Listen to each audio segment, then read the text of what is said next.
Hi hello welcome to eagle media works. నేను మీ అమర్నాథ్ పాకలపాటి.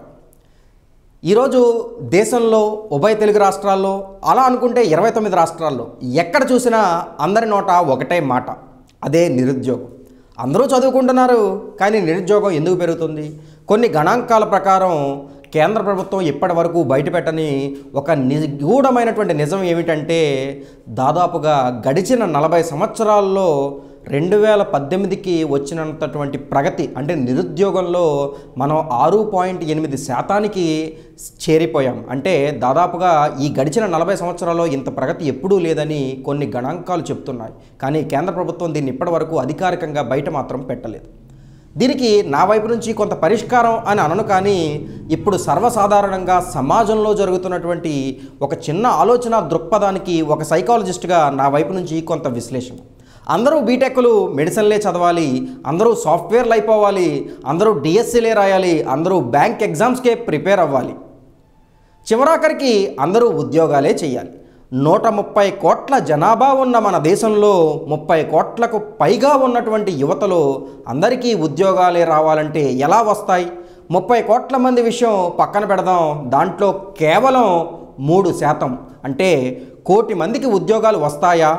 ఇది సాధ్యమేనా? 1 కోటి ఉద్యోగాలు ఇస్తామని అప్పుడెప్పుడో 2014లో మాన్యశ్రీ చాయ్వాలా ప్రధానమంత్రి శ్రీ నరేంద్ర మోడీ గారు చెప్పారు, కానీ ఇప్పటి వరకు తీర్చలేకపోయారు. అది అనుకున్నంత సులభమేం కాదు. దేశ స్థాయిలో వద్దు, మన తెలుగు రాష్ట్రాల వరకు మాట్లాడుకుందాం. ప్రభుత్వ ఉద్యోగాల విషయానికి వస్తే టీచర్, డిఎస్సి పోస్టుల వంటి ఉద్యోగాలకు కనీసం 3 ఏళ్లకు ఒకసారైనా వస్తున్నాయా? ఇక గ్రూప్ 1, గ్రూప్ 2 ఉద్యోగాల కోసం ఎదురు చూడడం కంటే బుద్ధి తక్కువ పని మరొకటి లేదు. ఎందుకంటున్నానంటే 2012 గ్రూప్ 1 రిజల్ట్స్ పైన ఇప్పటికీ కోర్టులో వాదనలు జరుగుతూనే ఉన్నాయి.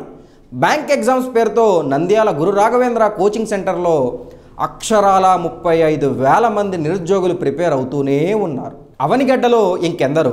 ఇక ప్రైవేటు ఉద్యోగాలు అంటేనే సాఫ్ట్వేర్ అనే రేంజ్లో ఎదిగిపోయిన ఈ సెక్టార్ కోసం అందరూ ఇంజనీరింగ్లో సిఎస్సి, ఐటీ బ్రాంచుల్లో చేరిపోయి చదువు అయిపోగానే అమీర్పేటలో బ్యాగ్ సర్దుకొని ఏ నరేష్ టెక్నాలజీస్లోనో, కళ్యాణి ఐటీలోనో చేరి జావాలు, నెట్లు, వరాకిళ్ళు, మెరాకిళ్ళు, ఏడబ్ల్యూఎస్లు, బీడీఏలు, క్లౌడ్లు, స్కైలు, పిండాకుళ్ళు, శ్రార్థాలు అన్నీ నేర్చేసుకుని ఉద్యోగాలు రాక బ్యాక్ డోర్ నుండో సైడ్ డోర్ నుండో కూడా ప్రయత్నించి ఎక్కడో అక్కడ దొరకకపోతే ఏ బ్యాగ్తోనైతే అమీర్పేట దాకా వచ్చారో అదే అమీర్పేటలో బస్ ఎక్కి జీవితంపై నిరాశతో ఊరికి వెళ్ళిపోయిన నిరుద్యోగులు లక్షల్లోనే ఉన్నారు. ఓ కానిస్టేబుల్ ఉద్యోగాల భర్తీ ప్రక్రియ మొదలైంది అని తెలిస్తే వాటి కోసం గ్రౌండ్లో 5 కిలోమీటర్లు రన్నింగ్ ప్రాక్టీస్ చేసే పీజీ విద్యార్థులు ఎందరో.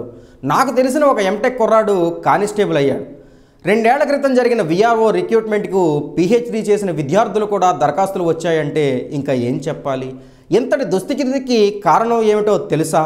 మనమే. 2.5 ఏళ్లకే పిల్లలను ఎత్తి ఏదో ఒక దిక్కుమాలిన ప్లే స్కూల్లో వేసేస్తాం. కొన్ని స్కూళ్ళలో అయితే 4వ తరగతికే ఐఐటి కోచింగ్ అట. పెట్టిన వాడికి సిగ్గు లేకపోతే సరే, మనకన్నా బుద్ధి ఉండాలిగా. ఆ వయసు పిల్లలకు కనీసం రాయడం కూడా సరిగ్గా రాదు, అప్పుడే ఐఐటి చదివేయాలా? ఇక్కడ కక్కుర్తి కమండలాలు ఎవరంటే మన తల్లిదండ్రులే. ఎవరి మనోభావాలు దెబ్బతీయడం నా ముఖ్య ఉద్దేశం కాదు. ఐఐటీలు, ఈ కాన్సెప్ట్లు, ఈ లెర్నింగ్లు, ఈ టెక్నాలజీల పేర్లతో వాళ్ళ ఫ్లెక్సీలు, బోర్డులు, పాంప్లెంట్లు చూపించగానే ఎత్తి ఆ స్కూల్లో దిగబెట్టడం మనదే తప్పు. ఇంటర్మీడియట్లోకి రాగానే ఊపిరి పీల్చుకోలేని ఒత్తిడిని చూపించే తప్పు మనది. 10 లక్షల మందికి పైగా ఎంసెట్ ఎగ్జామ్ రాస్తే కనీసం 5,000 మందికి కూడా టాప్ కాలేజీల్లో చేరలేని దౌర్భాగ్య స్థితిలో మనం ఉన్నాం. ఏదో చెప్పేసి మిమ్మల్ని డైలమాలో పడేద్దాం అనేది నా ఉద్దేశం కాదు. చిన్న లాజిక్ మాట్లాడుకుందాం.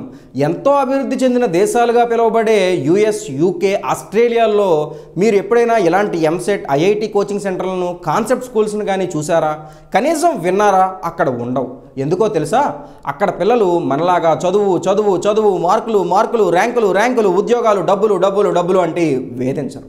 పిల్లలు ఏ రంగంలో అయితే రాణిస్తారో, ఏదైతే చేయగలరో జీవితానికి సంబంధించిన వాటిపైన మాత్రమే ప్రోత్సాహకాలు ఇస్తారు. అదే ఆ దేశాల విజయ రహస్యం. ఒకప్పుడు మన చదువులు కూడా ఇలానే ఉండేవి.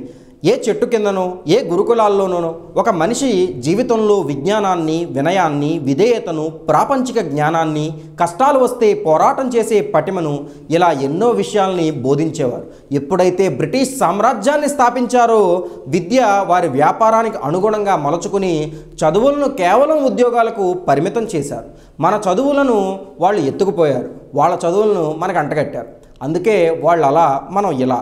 ఒక్కటి మాత్రం వాస్తవం, పిల్లలను ఇంజనీరింగ్ చెయ్యి, మెడిసిన్ చదువు, నువ్వు పోలీస్ కావాలి, సిఏ చేయాలి, అది నా ఇష్టం, మీ తాత కళ, దాంట్లో డబ్బులు బాగా వస్తాయంటూ మన వ్యక్తిగత ఇష్టాలను వాళ్ళపై రుద్దే ఫలితం మాత్రం ఇలానే ఉంటుంది. రోడ్లపైకి వచ్చి చుట్టూ ఉన్న దిక్కుమాలిన సంతలో మీ అబ్బాయి ఏం చేస్తున్నాడు, ఇంకా ఉద్యోగం రాలేదా, ఇంకా సెటిల్ అవ్వలేదా, ఇలాంటి ప్రత్యక్ష నరకాన్ని ప్రతి క్షణం అనుభవించేలా చేస్తుంది. విద్య ఉద్యోగానికి కాదు, విద్య అంటే విజ్ఞానం, విద్య అంటే ప్రపంచం, విద్య అంటే జీవితం.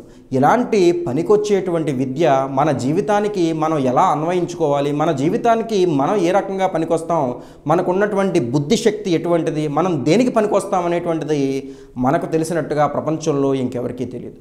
పోటీ పడండి, కానీ పక్క వాళ్ళతో కాదు, మనతో మనం పోటీ పడాలి. మనలో ఉన్నటువంటి జ్ఞానం దేనికి పనికొస్తుంది, సమాజానికి మనం ఏ రకంగా పనికొస్తాం అనేటువంటి విషయాల మీద దృష్టి పెడితే ప్రతి వ్యక్తి ఒక ఔత్సాహిక పారిశ్రామికవేత్త అవుతాడు.